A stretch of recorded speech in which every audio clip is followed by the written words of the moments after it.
Hello বন্ধুরা, আমি আজকে যেতেছি এমন একটা মানুষের সাথে দেখা করতে।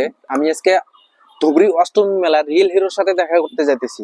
হ্যাঁ বন্ধুরা, ঠিকই শুনেছেন। আজকে আমি ধুবড়ী অষ্টমী মেলার রিয়েল হিরোর সাথে দেখা করতে আমি চলে আসলাম গেটের সামনে। আমাদের ধুবড়ী অষ্টমী মেলার গেট এটা। আমি এখন প্রবেশ করব ধুবড়ী অষ্টমী মেলার ভিতরে। আস্তে না আস্তে দেখি ধুবড়ী মেলার যেগুলা দোকান ছিল সবগুলা কিন্তু ভাঙা কমপ্লিট হয়ে গেছে আজকে, কারণ ধুবড়ী মেলা কিন্তু শেষ।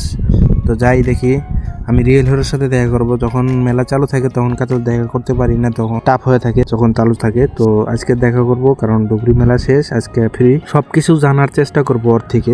মেলাতে কতদিন ধরে জড়িত আছে, বয়স কত, বাড়ি কোথায়, কত বছর থেকে মেলাতে জড়িত আছে, সবকিছু আমরা জানবো। চলেন সাথে থাকেন, ভিডিওটা দেখতে থাকেন। ফাইনালি কিন্তু সার্কাসের সামনে আসলাম, আর এখানে কিন্তু আমাদের রিয়েল হিরো থাকে। আর এখান থেকে কিন্তু ভিডিওটা ভাইরাল হয়েছিল। সার্কাসের সবকিছু কিন্তু খুলতেছে, কারণ আজকে শেষ মেলা, যাবে গা ওরাও। তো দেখি আমাদের রিয়েল হিরো খুঁজে পাই নাকি। আমি কিন্তু খুবই এক্সাইটেড যে রিয়েল হিরোর সাথে আজকে দেখা করব, কথা বলবো, বিস্তারিত জানতে। কিন্তু মানুষগুলা কাজ করতেছে, তো মানুষগুলোর থেকে জানিয়ে নেই যে রিয়েল হিরোটা আছে কোথায়। লাল চান নাই? হ্যাঁ, লাল চান। হ্যাঁ, রিয়েল হিরোটার নাম কিন্তু লালচান। আমি লোকটার থেকে জানতে চাইলাম যে লালচান আছে কিনা।